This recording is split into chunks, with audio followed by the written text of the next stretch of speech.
my workout journey was interesting. I started out very light. Again, I was very atrophied. I was very weak. So a workout for me, one of the early ones was sit in a chair, get out of the chair. Yeah, that was a workout. I would get my heart rate into zone 2.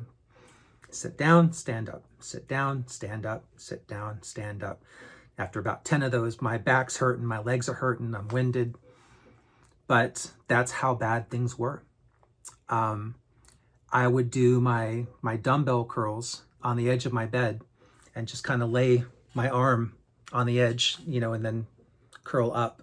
So I was doing everything seated, sitting down. I still often do arm stuff sitting down just because it lets me concentrate more on the arm.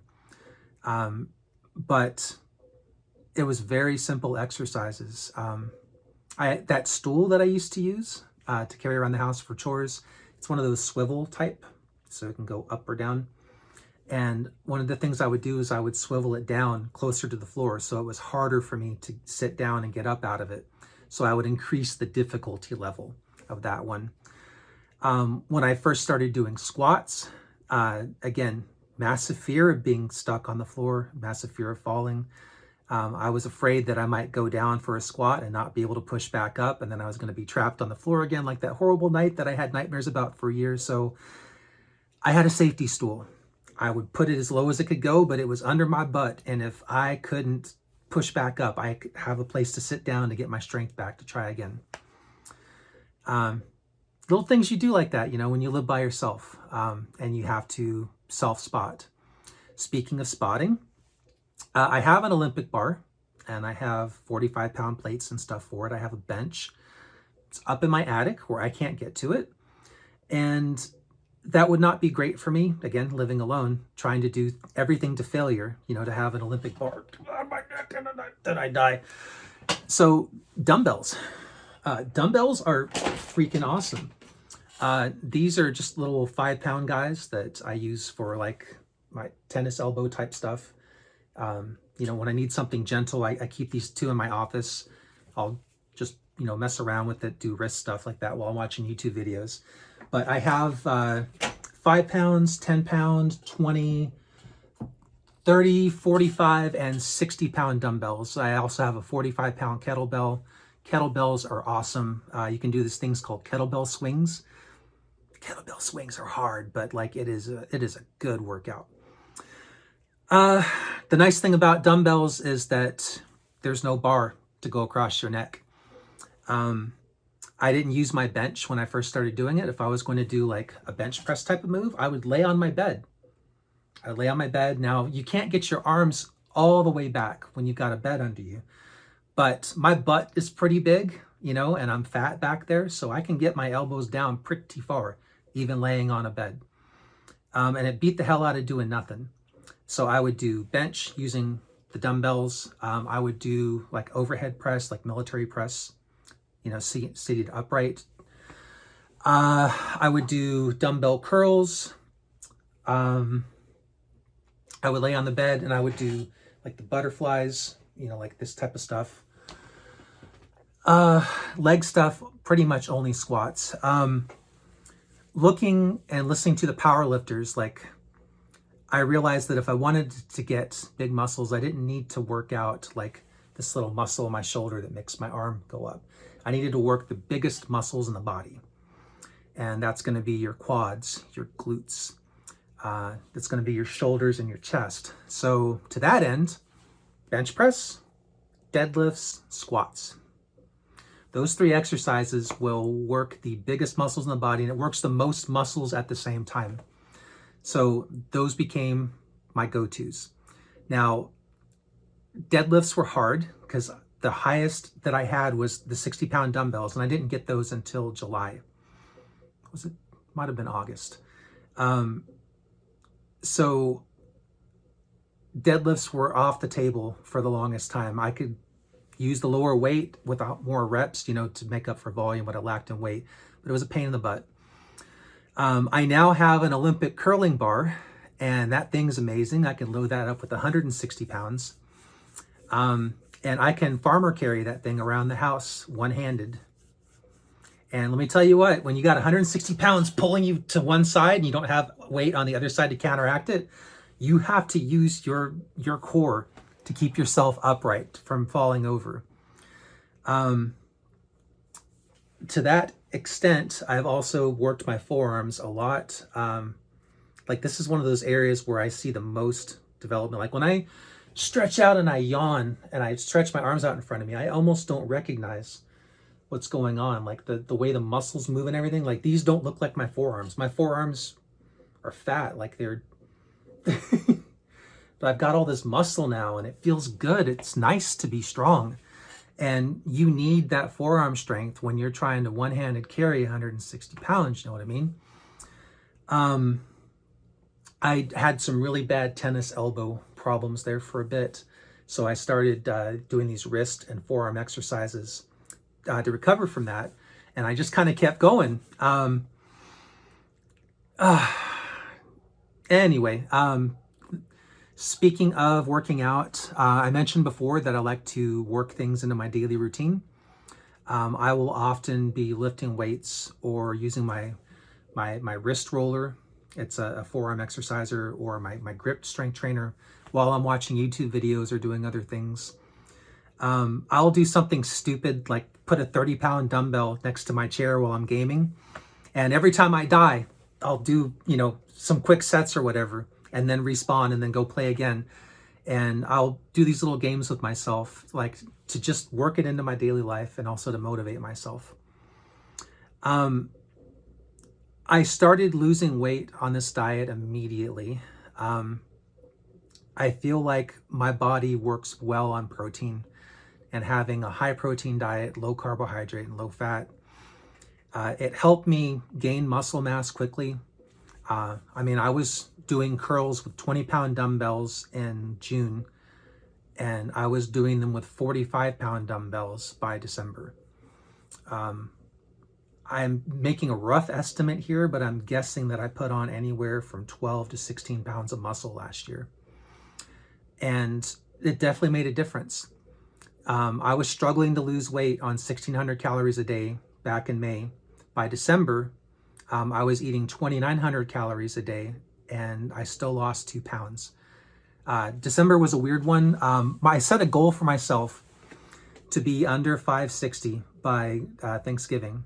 And if I could do that, then my deal was that I would take the month of December off to do what I wanted. Enjoy the holidays, have some cookies, drink a little eggnog. And that's what I did. So for the month of December, I barely worked out. I think I did like one lifting session a week just to maintain what I already had. And I ate what I wanted. I still tracked the calories. I was able to track everything for the month. And that's how I figured out that my base metabolism is around 2,900. But that is a huge improvement. It is so much easier to lose weight when your body wants to burn 2,900 calories a day than when it wants to burn 2,000 calories a day. To that end, the calorie number I arrived at, like I said, is about 1,800 calories, which with a 2,900 base, I am cutting over 1,000 calories a day. Now, I do have my cheat days. They're every Friday. I don't go to an all-you-can-eat buffet or binge or anything like that. They're just the day that if I want to have French fries or, popcorn or something like that, that's the day that I would do it. So those cheat days are definitely higher in calories. So it kind of balances out. But on a typical day, I'm cutting by about 1,000 calories. And I'm usually not hungry. I'm not going to bed hungry when I'm doing that. If I get enough protein, and if I'm bulking up enough with vegetables, I don't really have trouble cutting 1,000 calories. It's a hard cut. When you're in Chronometer and you're telling it you want to cut 1,000 calories a day, it's like, danger, Will Robinson, talk to your doctor. But I've been able to do it thanks to protein and by bulking up my meals and eating very natural, bulky food versus processed. One of the things that I've learned on my journey is that the more calorie dense a food is, the less satisfying it is, and the more likely I'm going to be hungry later. Whereas natural foods, vegetables, lean meats, things like that, they fill me up and I stay full so I don't get hungry between meals and I don't feel the urge to snack. If I ate just what I wanted and I wasn't counting calories, if I was eating lean meat and vegetables, I would eat many less calories a day than if I was eating pasta and beans and stuff like that. So yeah, that's kind of where I'm at now. You know, a typical breakfast for me: 2 eggs, 2 egg whites, 60 grams of toast, and I'll have a turkey sausage patty. I'll have a cup of coffee. I don't use diet or you know, sucralose or whatever in my coffee. I still use sugar and sweeteners, but I only have like 1 or 2 cups a day, so it's not that bad. Lunch, I'll often have a couple of apples. I love apples. Cosmic Crisp. Oh, they're so good.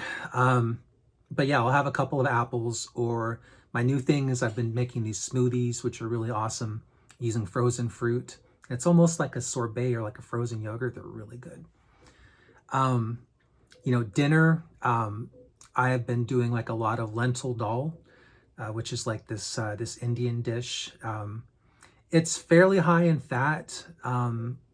It's not the most healthy thing, but it is healthy. It's just a little bit more calorie dense than I would like. So I'll do like 100 grams of that, 100 grams of basmati rice, and like 200 or 300 grams of lean meat. And that will be like a dinner or something like that. When I am in a heavy lifting cycle, my dinner will be lean meat. So it will be like pork loin, pork chop with all the fat removed, chicken thighs, especially, they're really good. Something like that. And then, you know, broccoli or cauliflower or California mix. I'll do like 300 grams of protein and then, you know, 200 grams or 180 grams of vegetables. I don't snack a whole lot, but when I do, I'll have one of those apples. I usually keep about 13, 14 apples in my fridge at all times because I love apples. And, you know, drinks, water. Water's nice. I'm very fond of Diet A&W root beer. I'll have one of those with lunch or dinner. And that's kind of my day. That is what I've been doing now for, you know, the last year or so. And the weight loss has been pretty consistent. Sometimes I'll plateau for a bit. I'm plateaued right now. I cut way more last week than I wanted to. I was stressed out, and when I get stressed, I don't eat, I fast. So there was a day last week I only had 700 calories. And then there were other days I only had 1,200 calories. I'm supposed to be eating 1,800 to 2,000. And in spite of that, I haven't lost any weight this week. So my body is retaining water, but I know it will pass. I know, thanks to math, that I have not overate and gained weight. The math says that I should have lost 3 pounds last week. So I know it's water. It can be tough when you plateau. It can be discouraging, disheartening. You try so hard and you don't see the result. And you're like, why? Who did I piss off? The math doesn't lie. 3,500 calories to 1 pound of fat. If you create a deficit of 3,500 calories, you lose 1 pound of fat. And my deficit last week was more than 7,000 calories, so I should have lost at least 2 or 3 pounds. It's still tough when the scale doesn't move, when it doesn't budge. But you deal with it. Another behavior that has served me well is I got online and joined a community of like-minded people that wanted to lose weight. And we motivate each other. We inspire each other. We share tips and tricks, recipes. They're great people, and my journey would have been much slower and more lonely without them. So that's kind of where I'm at now. Maybe some of this sounds familiar to you. Maybe you're on a similar journey yourself. If you are, please share. I would love to see what you guys are up to down in the comments. For now, that's all I have. This is Cody. Thank you for watching my video, and I'll see you guys next time.